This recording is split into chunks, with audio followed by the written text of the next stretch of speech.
Hello, And hello. we are live. What's good, y'all? I really like that. And we are live. Good Coming to you morning. live from the studio. House studio. I have yet to succumb to getting the fancy mic. I kind of want it, but I'm just not there yet. Do it, man. I need to get a new pop filter for it. The one I had just like wouldn't stay on, so y'all have to deal with my sibilance. But I'm sure it's fine. It is fine. Your client, Mary Robinette, yelled at me for not having a pop filter. So now I'm very self-conscious about it because she kindly corrected me on Twitter. I don't even know what that is, so that's the best part about it. I did just find out. Mhm. Don Juan just told me, because my microphone goes through my computer, but it's a touch screen, that it makes really annoying noises when I'm like touching the screen. It also makes your face shake because it's the bouncing camera the screen. moves with it. Basically, Yeah, it's exactly. a bad setup. So everyone knows. So I'm never being like sneaky when I'm like over here on the side looking at stuff. Yeah. All right, everyone, welcome to Agent Talk with Seth and Dong Juan. As you know, this is a weekly live stream where two agents who are veterans will discuss various aspects of the business. And we do this in the hopes that we can, make this process a bit more transparent and accessible to new and aspiring agents, so that you don't have to live in New York and you don't have to go to the publishing courses, or at least you can get a lot of that here. A reminder that this is not a show for writers.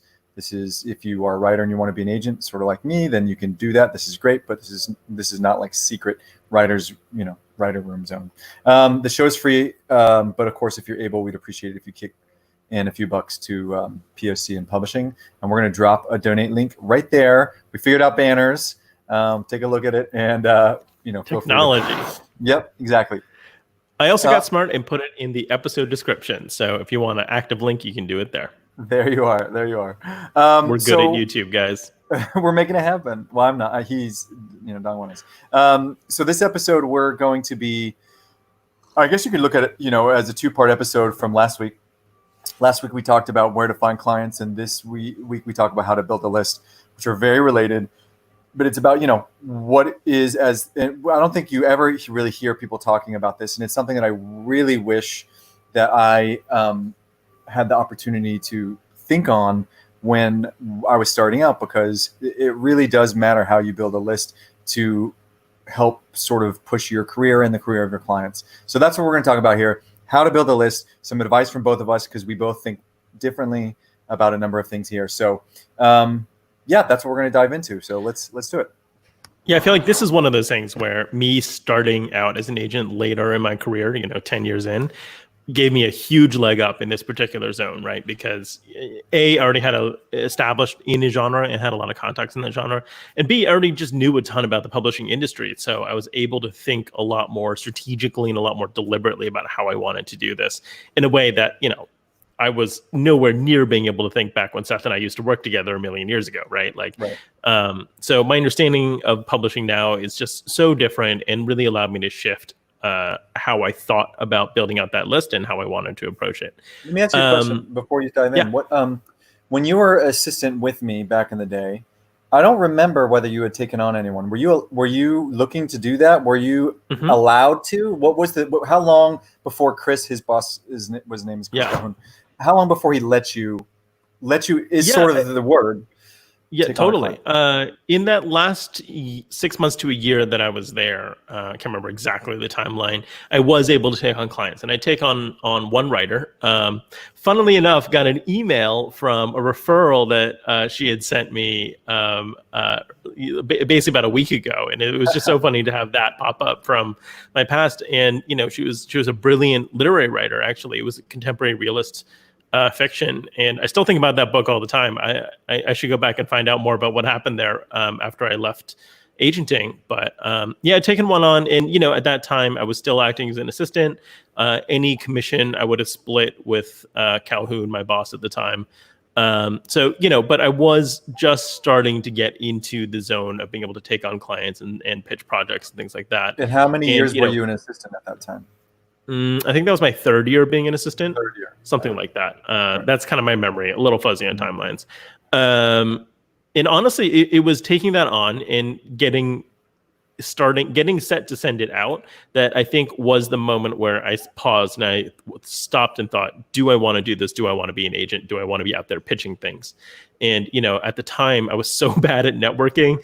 I was so bad at like putting myself out there, meeting people, I had maybe like 2 editor lunches and found them to be completely miserable experiences, which are not on those editors at all. They were lovely people. What was, wait, this is all related. Like, what was miserable about that? What was because this is from the beginning, like what? Yeah.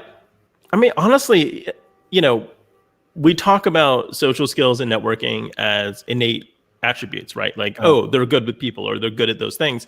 For me, it's total learned skill. Udemy back then, I was way more awkward, way less sociable than I am just thought now. you were quiet. That's all. Yeah, I was really quiet. And, so I think over the years, I really learned how to network, how to socialize, how to do those things in a way that really works for me, and found my balance with it and found a way to put myself out there. And, being an editor was the thing that taught me how to do that, because the problem with being an agent is you don't work for anybody, right? Or you work for somebody, but you're not part of a system. So it's easy to just sit back and be quiet and sort of disappear. Whereas if you're an editor, you're embedded in a company, you're embedded in a team, and, you've acquired books. So suddenly you're responsible for those books and you have to pitch them to the sales force. So, the thing that I thought I hated doing, pitching, was ironically, 90% of the job as an editor. And so that's where I got good at it, and learned how to do all the things and learn how to, network with agents, other editors, writers, and all that, and really learn how to come out of my shell there. So that was a really essential experience for me in my journey to doing what I do now. But yeah, ironically, I'd taken that client on and was like, oh man, I don't know if I can do this. I don't know. I think selling stuff seems real hard. I'd rather buy stuff was my logic at the time.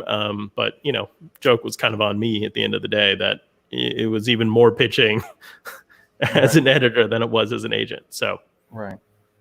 Boy, I was letting you talk a lot, but I was really enjoying it. Like, sort of flashback to, well, I think one of the things that you bring up here, that I think is interesting is when you can start building your list. And just to briefly talk, I mean, you started 3 years in. I think the average is between 1 and 3.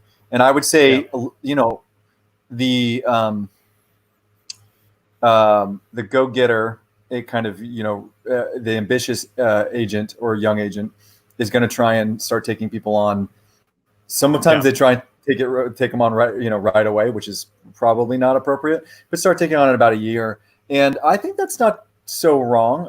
I think there's a funny tension there, right? Mm-hmm. Because the thing about being an assistant and the thing about having an assistant, now I don't have one, and I've actually never had one, but my understanding of how this works is when you have someone who's really good at their job, the problem is you want them to stay because they're good at their job. Yeah. But also you want to help them grow and eventually move past, working for you. And there's always a finite time limit, but the grind of finding a good assistant is very real and very disruptive, and, to an agent's business and ultimately to those clients, right? So there's this tension of keeping an assistant on as long as you can while also not holding them back.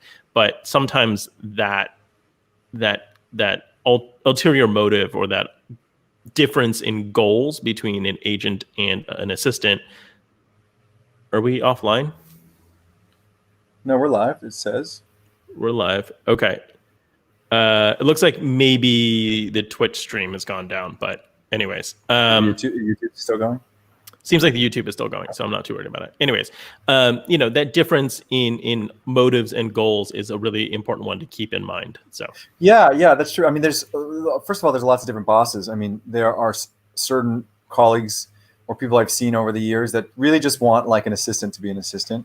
It's not that they don't want them to become an agent. It's just what they really want is an assistant, and that's all they really care about at that moment. There's also, so when I started taking on people, I was basically given permission. I sort of asked permission, and it was about 1.5 years in, but was sort of told, take your time and find like one. Basically, I didn't go gangbusters. I don't know if I could have, but I didn't even try. I had 1, maybe 2 that I really started with and could focus on and learn the ropes with.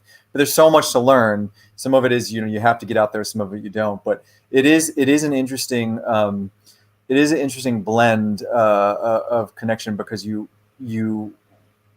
sort of are expected as an assistant, once you start taking things on, to not really spend your time at work on your own stuff, even though you are working and making money for the agency. They sort of want you to do your reading outside of work, because you need to do your boss's reading. You need to be at the boss's desk. And I started taking lunches for me, and that was encouraged. And then I started taking lots of lunches, and that was discouraged. So there was like, and it wasn't negative on it. It ended up just being sort of like, okay, go get your work. Make sure you're getting your work done if you do that. And that was always rule number one. I got to make sure my bosses come first. Because they still need you to do the job that you are being paid for, right? Exactly. I think most people do want you to succeed and grow into being a full agent.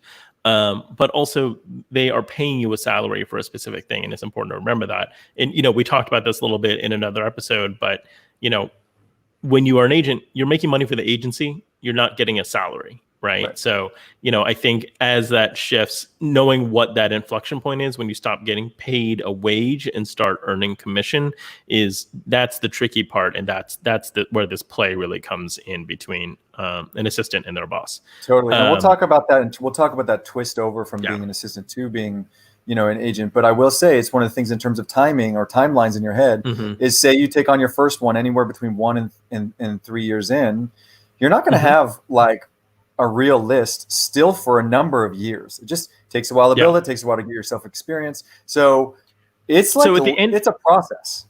So at the end of your first year of taking people on, how many clients did you have at that point? Like what was the rate of addition for clients for you? Well, I left Sterling Lord after 5 years, and I think I had 9 or 10 clients, and that was probably a real number. But of those clients, were you a junior agent when you left, or were you still an assistant? What was your role? That's a whole nother game we'll get into, and we will, because it is really tricky. It's like, what is it? Where is it at? But ultimately, I started on 3 desks, very quickly moved to 2 desks. And then the impetus of me leaving was being moved onto 1 desk and put on a draw. So in other words, there were some things I had, it was that transfer over moment. And that was the tricky part. And so once that started happening, where I was getting made into a junior agent, certainly didn't have a title, was just still called an assistant. Once I was getting made into the junior agent, that's when I started looking for other potentials, and didn't have to leave, but I ended up leaving after stuff. And we'll, like you said, we'll dedicate a whole episode to these kind of things, and also maybe do a little work about what we can and can't say. That's exactly right. We're gonna have a conversation on the spot. But I think that one of the things that we started talking about before we went live here was our two different perspectives on how we view building a list. And I know you'll go into yours, but I'll start with mine. I view building a list like a hand of cards. Not even just one hand, because it's sort of like you have different hands for different areas or genres or types of things that you play into. But it's sort of like a hand of cards. And just like anytime you play any game, there's a maximum number of cards you can have in your hand. So if you take on people, then it makes it harder for you to take on more people. And so as the overall rule, one of the things that we want to impart with you here is that if you take on people that aren't the right people for you, they're in your hand. It's very hard to discard people. You can. It's something we'll talk about in the future, but it's hard to do that. You don't necessarily want to do that. It's a big decision. It's really difficult to do. Yeah. And it will be in your hand for a long time. And so sometimes that's about money. Sometimes that's about connectivity. Sometimes it's about a genre you're not interested in working in. And sometimes it's about taking on something that has that can get a deal, but you don't love. And all these things fill up your slots. And at the beginning, you don't know how to manage your hand. So in my mind, sorry for bouncing the screen. In my mind, it's really important that you're very, very thoughtful about the beginning of your list, especially because those cards that are going to be in your hand are going to be all the way through. And I don't even have any relationships with my clients. I just think they're playing cards. And I hope you're all listening right now. in that early stage of your career, because you don't know what your strategy is for drawing new cards, to continue this metaphor, and then suddenly you find yourself trying to draw against an inside straight, and then you're like, wait, what am I doing here, right? Like, what's the strategy? And then that's a moment where I think a lot of new agents take a step back and sort of reset and start thinking about how they want to build out that hand, right? To continue to drive this metaphor into the ground here. Right. You know, but I really like that metaphor, and I think it's a really powerful way to think about it. And for me, I think about it slightly differently, as Seth alluded to, where for me it's about concentric circles, right? And it's sort of, I like to play a lot of like strategy games on like 4X games, right? Where you're like building, like Civilization, where you're like building out your empire. And so for me, it really is about finding that first area and really investing in your initial base, right? And for me, because when I got a job in editorial, the thing that I was able to get a job in was science fiction fantasy publishing, right? I worked for Orbit, which is Hachette's science fiction imprint. So when I came back to agenting, I had such a base in that area. I knew all the editors. I was friends with most of them. I knew a ton of writers, So what happened for me was then I joined up as an agent. I was living in Portland at the time, and Worldcon happened to be happening in Spokane, Washington that year. So I just hopped in my car, drove up there. I'd been an agent for about 30 seconds at this point, and like walked into the bar at that hotel. I don't think I'd even registered for the con. I think it was just bar conning. And, so it was an outlay of gas plus hotel for 3 days. So, spending probably about $1,000 on this, right, as just an investment. And, that turned out to be one of the best moves I could do. I came back from that weekend with 3 clients, right? And, it was a really useful thing to do. But because I already had such a network in that area, it was easy for me to do that. And once I had that base of those clients, then I kept doubling down in that space, right? And because I had those connections, and then I started getting the referrals. And then when those books started coming out, luckily, some of those were getting award nominations, and it just allowed me to keep building up that base. But then the thing that I started doing was, okay, I want to move out from just science fiction fantasy, because it's ultimately a small sector of publishing. It is hard to build a career only on SFF, because there's 7 imprints. When you send out a submission, you're sending to like 8 people, maybe 5 to 8. if 5, the list gets smaller every year, it feels like. And there's people I adore working in this area. I know I love working with the people I work with, but the options get slimmer over time, right? So I needed to expand out from that. So for me, then I was able to look at, okay, what's the next ring? And the next ring for me was young adult fiction, right? And so I could use my reputation in science fiction fantasy as an in to YA science fiction. And so, another client I took on in the first couple of years was, a young writer by the name of Emily Subeda, who had this amazing YA SF trilogy. And so that was a way for me into the YA space. And then, that started getting me more young adult clients. And, that's still not the majority of my list. Kid Lit is probably 30 to 40% of my list, but it has really allowed me to continue to expand my reach and my profile and get to know editors in different areas. One thing that we've kind of mentioned before, but I think about a lot, is every time you move into a new category, you're really starting it over again, right? Because you don't know the players, they don't know you, they don't know why other people like you, they don't know what your reputation is. So you kind of have to reestablish yourself as, I'm an agent, I'm a serious agent, I know what I'm doing, working with me is great, I have good taste, right? And you kind of have to convince a whole new set of people of those facts. And it's daunting, because that's hard to do the first time, right? Yeah. And it's not even just that. It's also, like even the contracts, like the kids' contracts are different. They're different. Expectations are different. Approvals are different. It's a whole different game.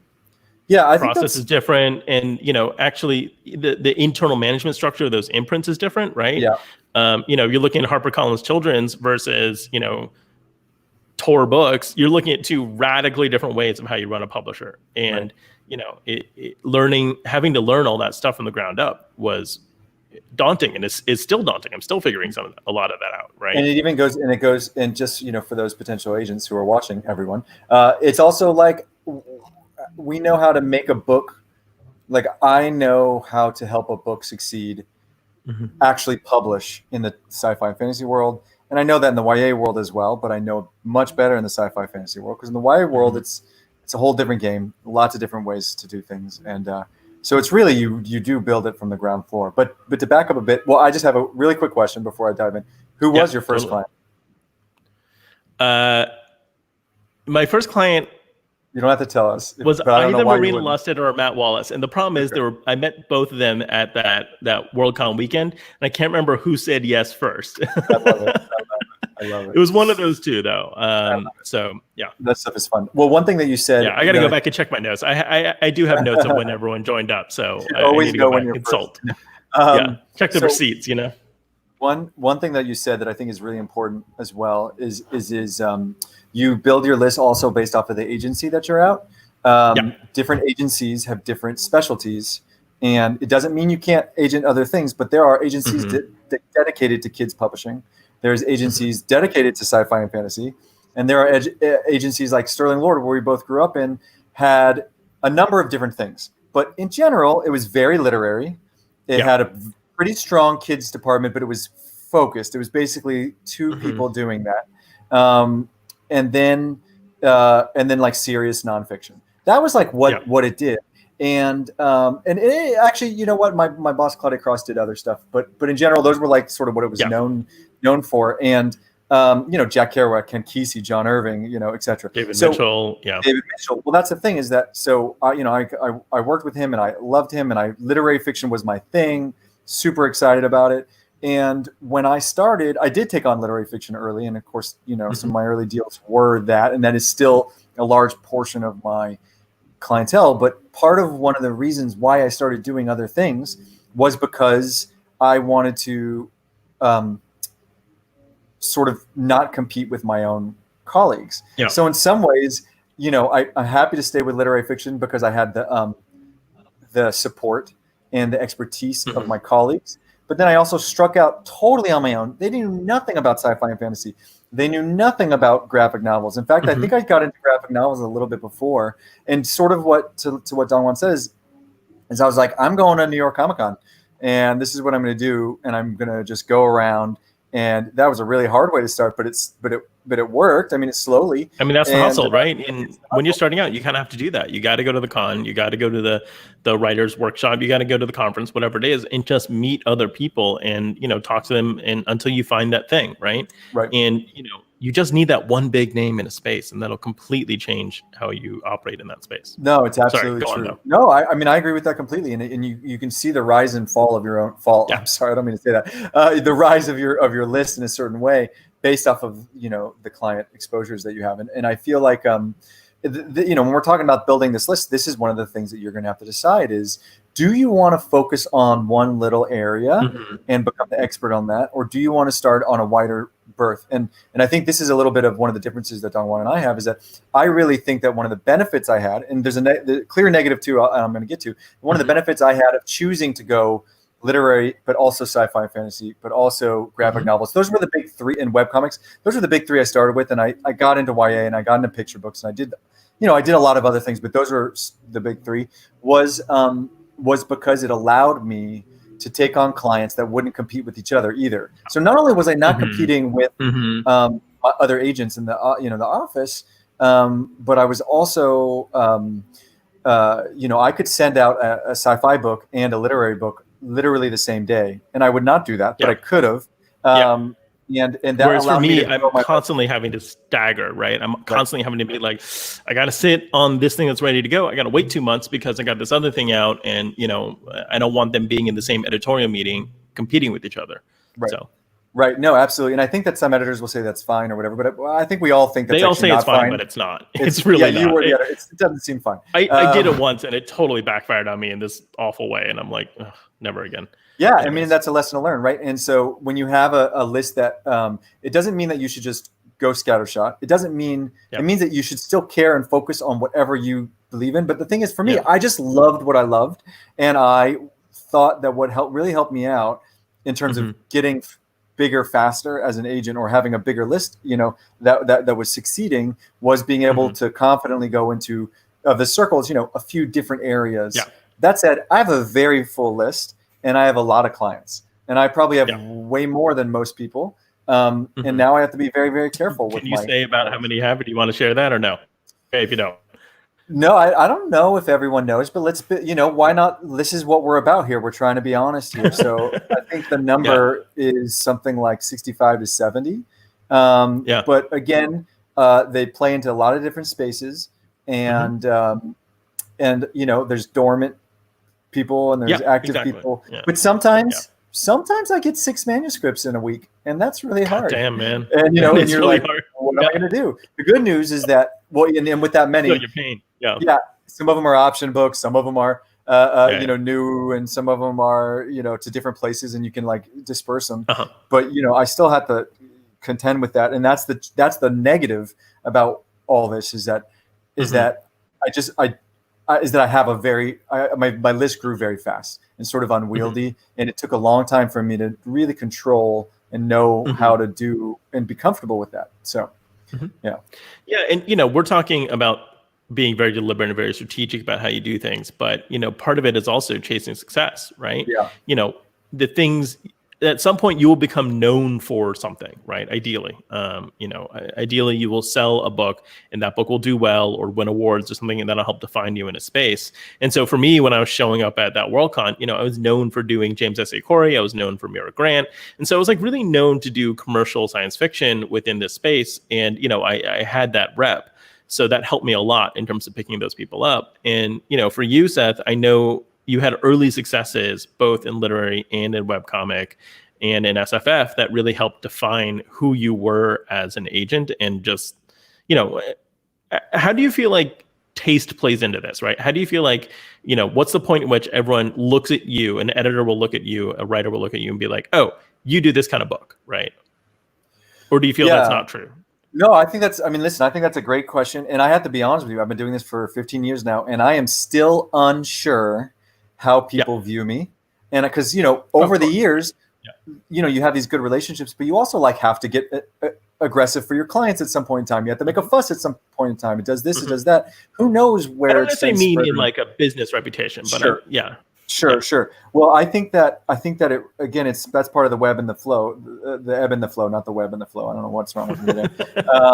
But like with literary fiction, I think I was seen as someone who did that, one of the young bucks who Yeah. who did that, in the literary space, f- right around 2008 to 2012. I think that was like a space that I had a lot of sort of, like, I don't know, sway or whatever. And I was Hmm. getting asked to go to the, Aspen Writers thing. I was in Poets and Writers. Hmm. Like, it was a thing for a Hmm. second. And then some of those writers took a while to write. And then I didn't take on so many more people in that space, and it Hmm. became less of a thing. And then that reputation is still like, but taste, I think, is still there, but it's not the same. And that's one of the things I do wonder in my head is, do younger editors know that I rep these Right. people, or and it's not something I like stress about. I believe in my own taste, and I have my own client list, and I have my Yeah. own connection. Yeah. But it is curious to know how it goes through, and like, do people know that who I rep in the sci-fi and fantasy space? Probably because Yeah. I'm very active in that Well, space, and can I you go to talk the about those cons. moments? Can you talk about those Yeah, moments when you did have a book that took off that really defined you? I mean, I'm yeah. thinking of Well, Taya. so I'm thinking of Anne Leckie. I'm yeah, thinking of, you know, Kate Beaton. Well, so yeah. so so Taya is one thing. I mean, with Taya, I was just able to like go to a lot of different like when Taya's worked, then I was invited by Colin McCann, who had blurbed Hmm. Taya, to his Hunter class. And then when I'm at his Hunter class, I meet all these students, and then I take on 3 of them and sold a number of them. And some of them are Yeah. some of my, dear friends and amazing, writers like Alex Scalveri or Liz Moore. And that was, there. So that was about the sort of that circuit. But the sci-fi and fantasy was totally different. Like, I actually was not making great headway into that space. I had some people who I thought were wonderful, but I didn't feel like I was in there. And then when Anne Leckie started working, what happened is I also went to the cons. Like, I was at the Nebulas where she won. I was there next to her, and so people all of a sudden could put like a face to the agent who was with Anne. And then she won. And then not only did she win Hmm. one, it was also like she won a lot, and it Yeah. became a much bigger thing to that end. And the doors that opened were pretty hard to define. It really became the kind of thing where Well, actually, I would say that Anne was one part of it. The other part of the success in the sci-fi space was a different kind of agent client, which was Daryl Gregory. What happened with Daryl is that Daryl had a previous agent, and his sales were sort of middling, and he was a great writer. And he came to me, and then I sold his next book for a lot of money to Knopf, to like a big publisher. And I think that also is what I became known as, is someone who could take a mid-list good author and sort of revitalize their career. And I believe in that, and that's something I'm really proud of, and that's something I like push and pitch as well. And so those are the two things that happen. One is like I have this, and then that, and both of those led people to come to me, sort of like you're saying. A lot of them is at cons. A lot of it is people just reaching out saying, I heard you did this or whatever here. And so it really the reputation does precede, I suppose. Is that answering your question? I feel like I'm talking about myself. I think so. No. I mean, it's really interesting, right? And, I think the Daryl Gregory thing is a big moment too. And it's not one I was thinking of. And, I think one of the differences between your rep and my rep, is, I think I'm seen as a real in-genre operator, right? I work with mostly science fiction fantasy imprints. I operate within the boundaries of the space, and I think, I hope I'm known for doing that well. I think one of the things you're known for is being able to take something from inside the space and move it outside the space, right? Like going to a Knopf, going to Echo, or whatever it is. I think you and I think Kirby Kim's also really good at that, right? Another old colleague of ours. And my agent. And also your agent. Yeah. Speaking of how networking connections work in this business, I think that's a slight difference in sort of how I operate and how I'm known to operate versus how you are. And I think you do one deal or you sign one person, and that shifts how people see you. Right. I think, for me, publishing Robert Jackson Bennett back in the day, but, as an agent, I think signing Alyssa Wong was like a really big moment for me. Even though she doesn't have a novel out, she was known in such a specific way within SFF circles as this incredible short fiction writer that I think it really, and a lot of people were chasing her at that time. So, I feel very fortunate that I was able to win out in that beauty contest. That's a bad term. I don't like that term. We use that all the time. But it's very true and generalized, right? It is a contest of what you have to offer, and exactly. I remember when you signed Alyssa. I remember because I was sitting at her table at the Nebulas with Sam Miller, who I do rep, and like 2 days later you had signed her or something, and I was like, wait, what? but you built your reputation. For me, the way I saw it, as the outsider who knows you, is that you built your reputation on taking on like the most deserving and wonderful short writers and being willing to build them into something bigger. And that was how you started. But all those things are coming true. One, and two is now you're like, is now that's not even like the game. Like now it's clear that you're about so much more than that. But I think that like you landed and you were like, I know this world. I'm really good at these things. Let me take care of you. And it worked really well. And I think it also really established me as someone with a diverse list, right? Whether that's true or not, I haven't looked at it in a while. I think it's true. My list is quite diverse and I'm quite proud of that. There are, I think, a lot more cis white guys on my list than people realize, right? I think this is the thing about reputation, right? You sign that person also as a person of color as well. Like, I think that sets a certain expectation, but, reputation versus the actual breakdown of a situation are sometimes a little different. That said, I do think I have a diverse list. I mean, I'm not saying I don't. And again, I'm super proud of the people that I represent and, the range of people I represent. But it's that, again, I think was a moment where that really set the tone for the next set of people that I was able to have conversations with, able to bring on board, other short fiction writers, other award winners, things like that. And then that sort of helped me really consolidate my reputation and my base within the genre. Right. This is funny because I almost feel like we're like bragging about our list or about successes. Like it's a little awkward, but at the same time, I think it's important to talk about to illustrate how this operates. But what's the takeaway, right? So what are we trying? It's totally fine. I mean, the thing is that one of the reasons why we're doing this is that we want to. I mean, I think it's important, right? We want, we are people who have things that have succeeded, and we want to be able to show how that works. And I think that what's the takeaway here? To talk this much about my successes. Well, I'm very Jewish, and I can talk about it all the time. No, Exactly. actually, I'm not very Jewish anymore. Okay, we'll skip that part. So I think what's the takeaway here? What really what really matters Yeah. here is that, and I'm going to be the first to admit, you can't just wait for the perfect client for your first one. You can't forever. Like, you can't wait forever, right? You want to get in there. You want to get in the the thick of it, and you should be doing that with your bosses anyways, connecting with them as much as possible. Yeah. Hopefully, your boss will be giving you some clients too, to help work with, and sometimes they give you like a major client, like one of our colleagues, Sharon Spadini, which happens sometimes too. But I think that one of the things that you'll see here is that you just want to have an aim and a focus. So like, if you do head in a direction, then you know what you need to do. You need to go meet the editors in that place. You need to go to the cons in that scenario, and then you then build off of your own successes. So if that, and it can be even as simple as, say you sell a book to one editor at Orbit, right? Then you can work with that editor, basically to get connected to other people, even if it's other editors. It's just sort of like, on the back of others, nicely giving them massages, whatever. Also wrong. Well, I mean, I just meant to say, I don't want to say. No, I know. I completely understood.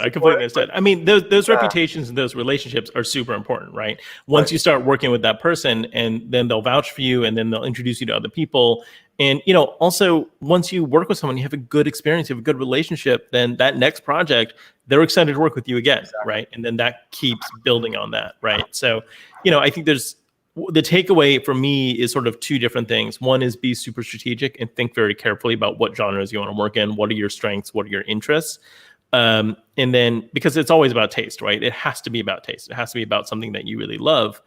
But then also be ready and willing to jump on those opportunities when something does click, when you can feel more attention is coming your way because you signed to this person, or you sold that project, or this book landed really well.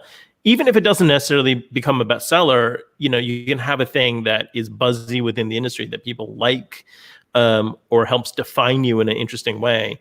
Then I think those are the moments where you need to be very cognizant of your ability to like double down and reinvest in that space, and be able to use your relationship, as you were just saying, with an editor, with a publisher, with a writer, to find more people in that space and continue to grow that way, right? And just keep expanding.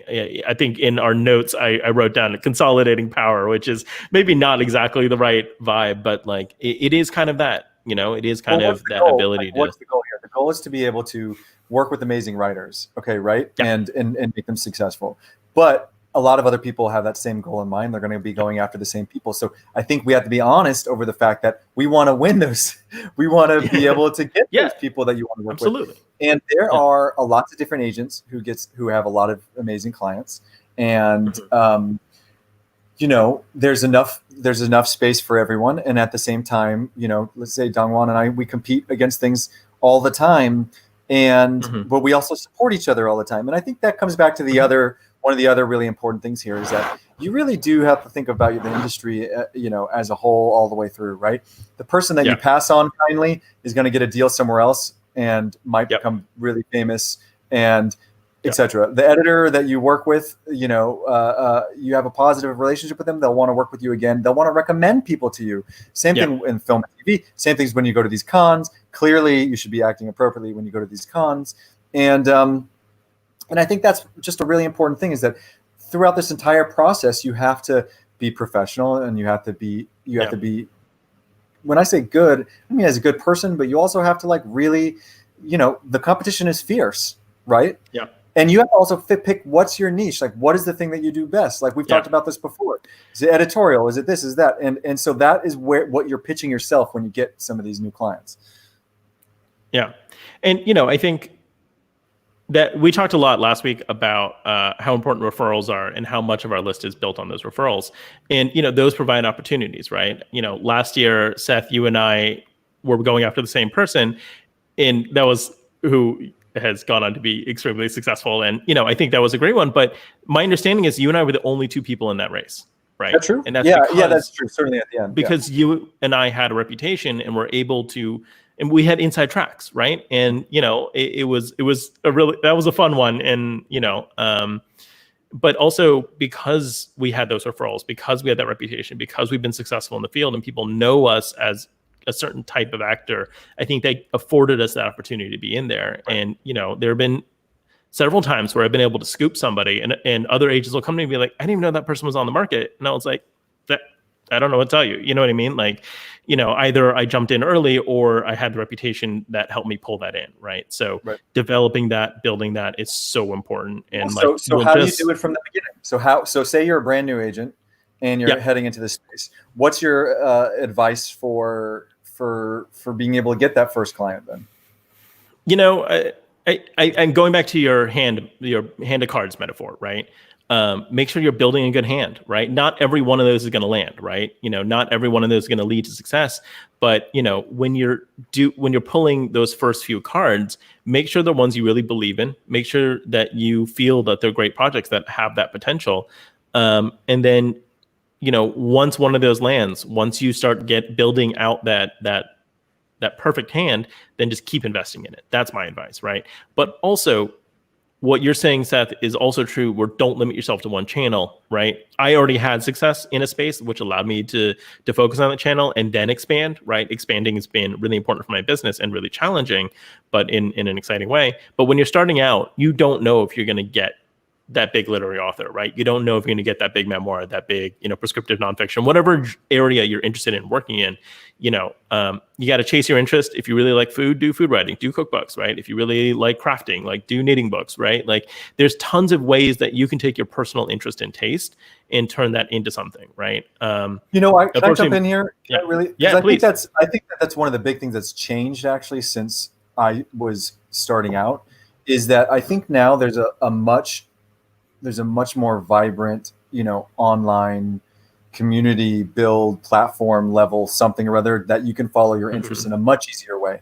And I mean that very sincerely. So like, I remember when internet books first started happening, mind you, they've been happening the whole way through, but there was a big push of them when I was still at Sterling Lord, which were things like awkward family photos or various, lolcats or whatever. Or, like my colleague Kate McKean really built her early reputation on those, right? She did lolcats right out of the gate, I Can Ask Cheeseburger right out of the gate, and that just put her on the map in this big way. And then she spent years doing more internet books, more crafting books, things like that, and continuing to build a reputation. But that got her into getting all those toast writers, right? So, anyways, sorry. And the thing is that no, that's exactly right. And those were basically like websites, right? And then and they were still limited of them. They were spiked. It was how do you translate it to the page? And now with Instagram, like it's just a much easier way to find and discover into a very narrow way, and then have like the biggest of that space. So when you mentioned crafting, if you mentioned that you like really love,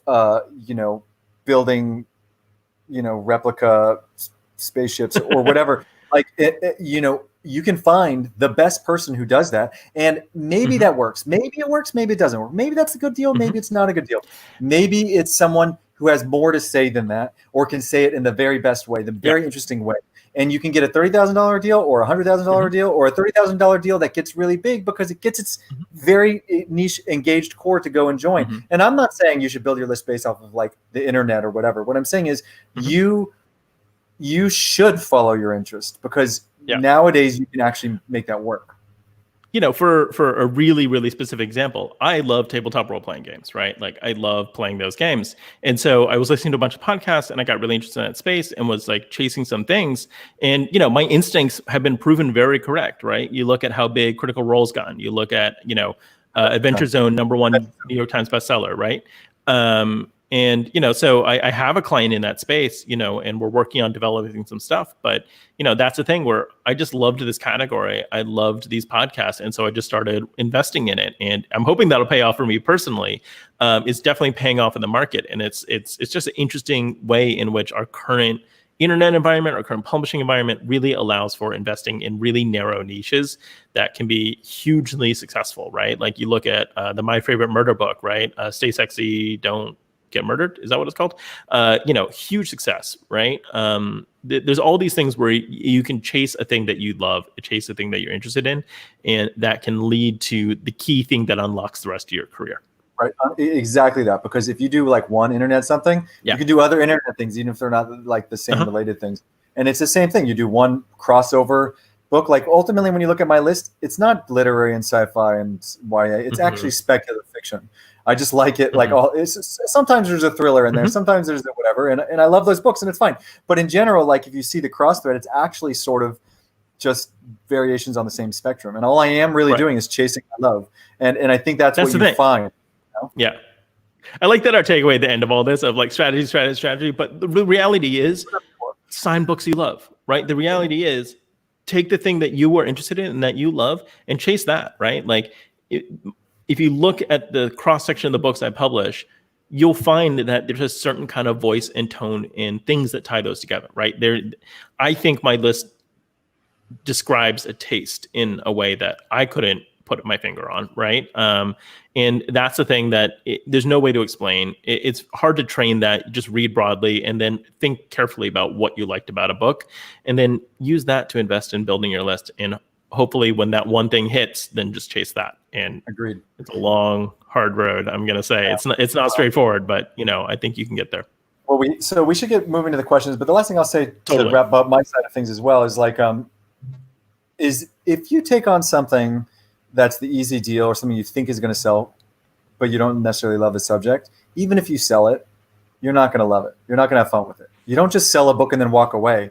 You sell a book and then you're invested with someone all the way. And you know if you took on the wrong client. You know it. Every time I've done that, it's backfired. It backfires.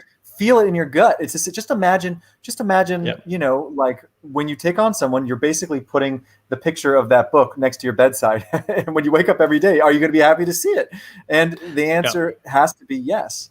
And you know what? That goes for your small deals and it goes for your big deals because it helps you make those people work. So honestly, I'm just as proud of some deals that I've done for $5,000, $10,000 as I am for six-figure deals because I believe in that book and I knew it was going to be hard and we did it, right? We got there, and that's so exciting to me, because you believe in a thing and that thing is weird and difficult, but that's just as exciting to me as a big success, and more exciting than a big success of a book that I was kind of in the middle of the road on, right? Well, to speak to that, like also that's part of the way that the career works as well. Like if you build it, they will come, right? So if we were asking like what kind of clients I had back at Sterling Lord, and I had mentioned Colin McCann's class, like Liz Moore, I sold 3 books of hers before she like really blew up, and now she really blew up. But it was like we worked through that, and she was always this amazing writer. She nothing about nothing.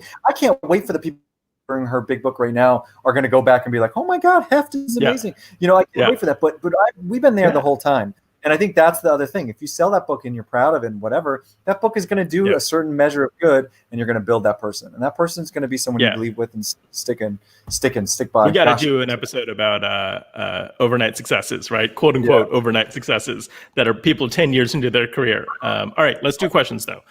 We got about 10 minutes left here. So,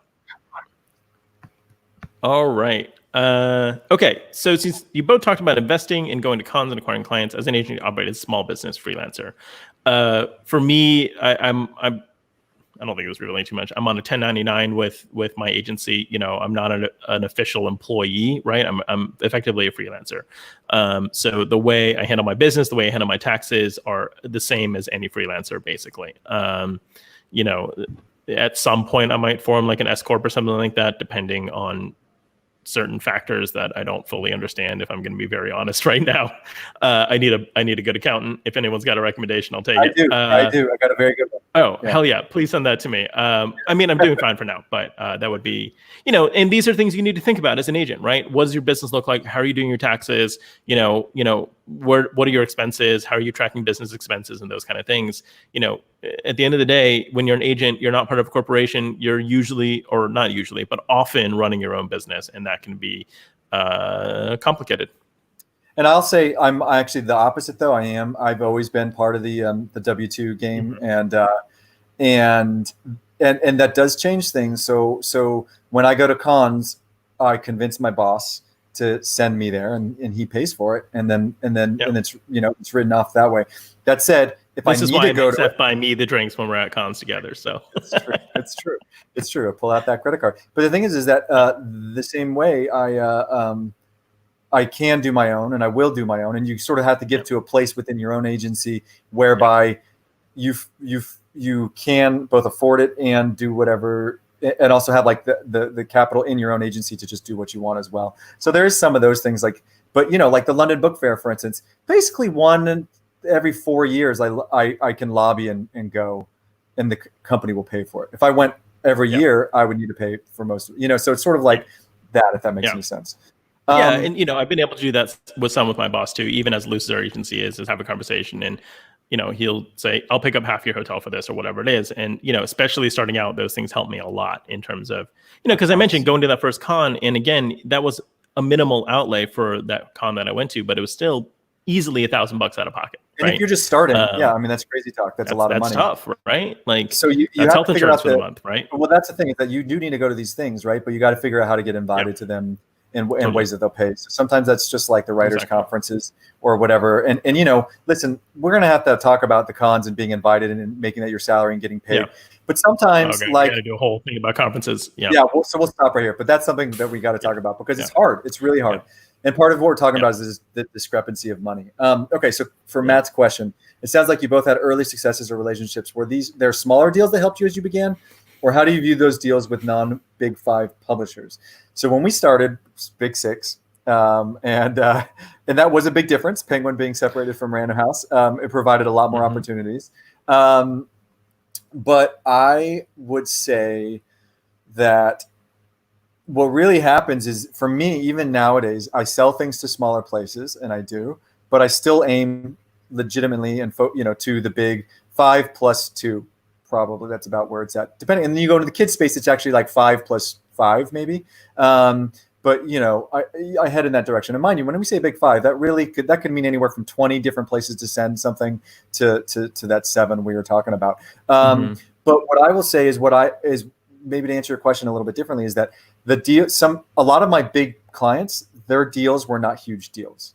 Some of them were pretty decent, but I didn't get a 7-figure deal until like 2012 or something. That was like my first one. That was like, a number of years into the game.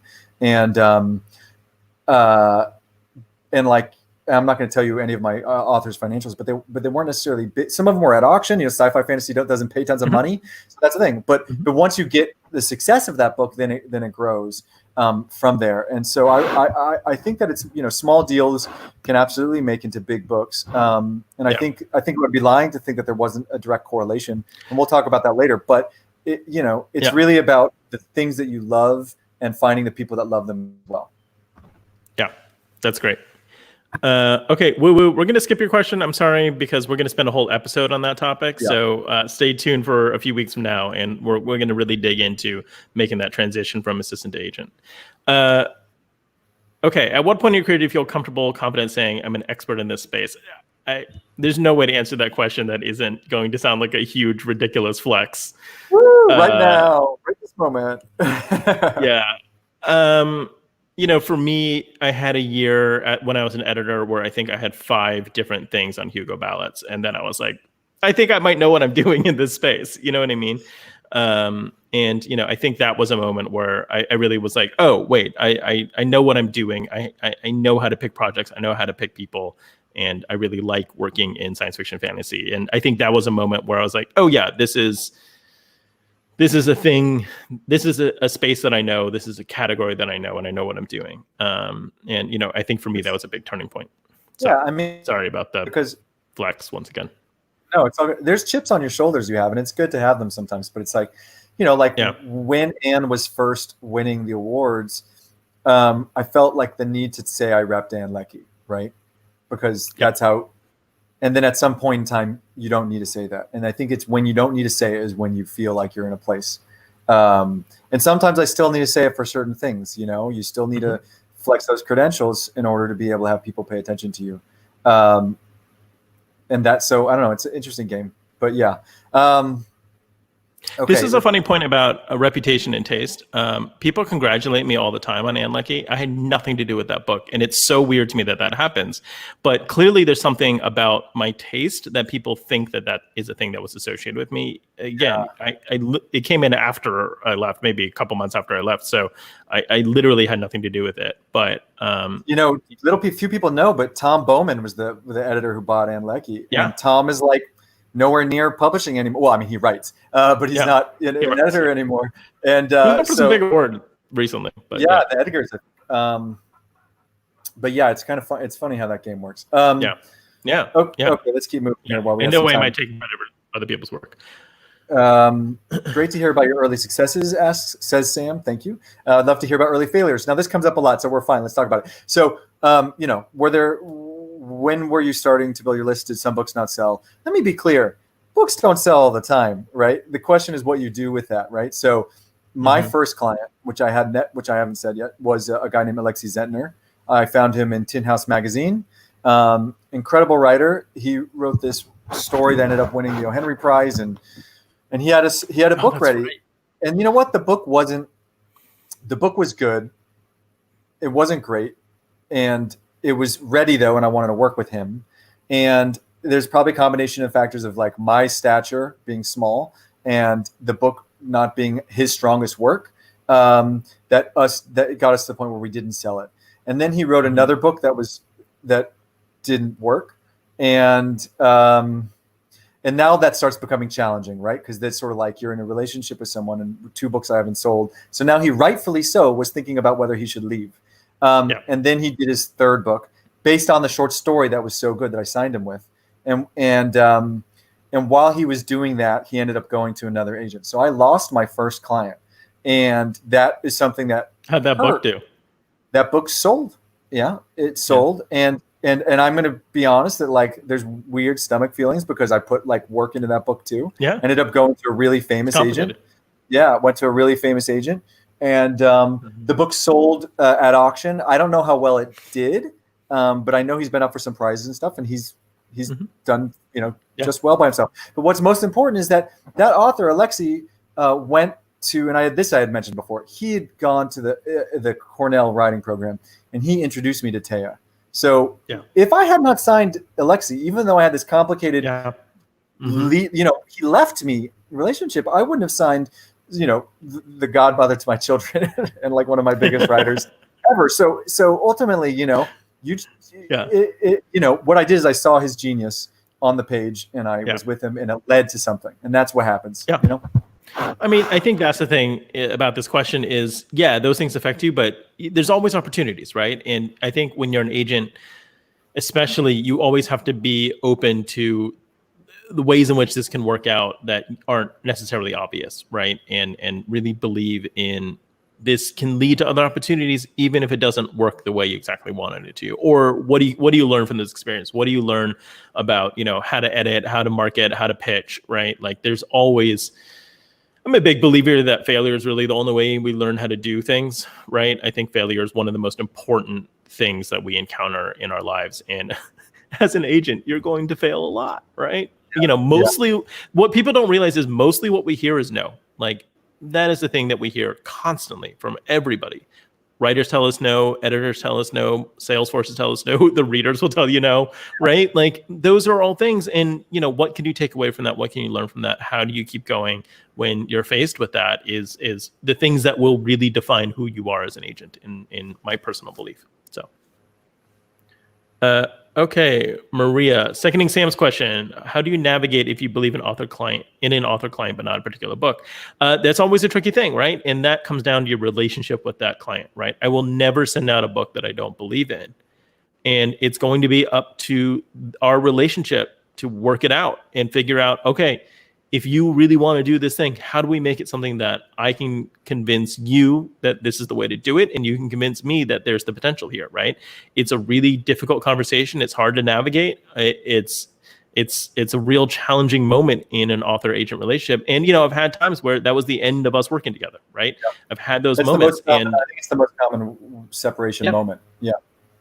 Because if your agent doesn't believe in your work, you shouldn't work with that writer. If I don't believe in somebody's work, then I shouldn't be representing them, right? And that I have two cases where that's happened, where it just really came down to, you know what, creatively, intellectually, we're not on the same page, right? And it's no judgment. It's no, I think you're bad at your job. I think you're a bad writer. I just am not the person who can advocate for you in the way that you deserve to have for your work. Right. So one of the like most famous best-selling sci-fi writers of today is someone I had in early, had a great relationship with, really wanted to work with, and I just did not connect with the manuscript. And I knew she was going to sell. I knew she was, and she sold so much, and I still like feel a lot of regret, but I can't really, because it just wouldn't have been. But it's so weird. So that happens sometimes. I mean, it's just the way it goes. I passed on huge projects, right? I passed on things that became, massive sensations. And at the end of the day, I feel no regret about those things, right? Because I didn't see it. I wouldn't have published that well. I wouldn't have represented that well, right? You wouldn't have made it that. And that's what's really important. Yeah. So, okay. Last question here. Also, speaking of specializing categories, how do you handle when your clients want to jump around into different genres? Good question. It's a great question. And so I think that's very up to different agents, right? Again, like we've been talking about how I rep into all these different genres. One of the benefits of that is that I can handle it because I do that. And what's really important is about the strategy of that client. Some people want to write 2 books a year, and the easiest way to do that would be to have like an adult and like a YA thing or something, or a middle grade thing, something going on that they're in cross worlds going on. And I know that space, and I can do that. And sometimes you have someone who does a certain type of memoir and then wants to do literary fiction, and that actually is not always so easy, because maybe this nonfiction space where that person gets famous is not the same as the fiction space, and that becomes a bit of a friction point. Maybe the writing isn't as good in that space. Maybe there's a lot of different variables to it, but what I like to do is provide the opportunity by experience to allow my clients to do those things, and then work with them on a plan, work with them on a creative plan, both because first of all, if you're writing into different spaces, and what if one of them becomes big, but that's not your passion? You just had a one-off on it. Like, what are you going to do? How are you going to sort of keep your energy, keep your, your timing, your focus? Like, how do you do those kind of things? And I think that's what I like to provide as an opportunity, but it's always a question. So, for me, I've talked about those concentric circles of wanting to expand in new categories. And for me, sometimes that client wanting to jump is the opportunity for me to move into that space, right? Is the opportunity for me to be like, yes, I've wanted to do middle grade. I didn't have that project. I have this person who has an opportunity to write this middle grade. Let's do it. And then that'll establish me in a category. And that gives me my foothold to keep climbing into a space, right? So sometimes that's really a great opportunity. Other times it'll be either I don't know the category, I don't think it's a good idea for them to do this for whatever reason, which kind of goes back to Maria's question. And, sometimes it means that they will go find an agent to represent that other type of work, right? If somebody's doing prescriptive nonfiction, it's a category I know nothing about. I'm not particularly interested in working in that space. So, I haven't had this happen, but in that case, I would encourage them to go find another agent to represent that side of their career. Which may mean that that's not easy and not usual. Like, I won't rep someone who's repped somewhere else just because I don't want to. I want to be with someone. Yeah. So I think that's also something just to jump in there. Like, that also is that's a play-by-play thing. Yeah, I've done it once or twice where I've taken somebody on, who had another agent for other things. But yeah, it's a little bit of a weird situation, and it's not my favorite situation. But if the client's really dedicated to doing that, there are times where I'll try and figure out how to sell it for them. But there are other times where I'm like, you know what, I think you should pursue another agent for this, or maybe we're not the right match at the end of the day. Difficult conversation. But it's a really interesting topic. And for me, those mostly have turned out to be great opportunities for me to expand my business in a way that I've been very excited about. Okay, cool. I think that's all of our questions, and we are a little over our hour mark here. So yeah, thank you for tuning in to Agent Talk with Seth and Dongwan. We hope you enjoyed this conversation. Seth, where can people find you on the internet? Don't you have the banner now? You can finally put it up. I was waiting for you to say it, and then I was going to put up the banner. But thank you for blowing up my spot. at Seth as Fishman. That's both my Instagram and my Twitter handle. And then you can find me at www.sethasfishman.com. Yeah. You can find me on Twitter at Dongwan, spelled out below. I also have a newsletter called Publishing is Hard, and you can find it here on our fancy new banners. We will be back next Friday at 1 p.m. EST or 10 a.m. PST. If you have questions, please email us at agenttalkshow@gmail.com. Until then, be good, read more, and publish better. Thanks, y'all. Bye, guys.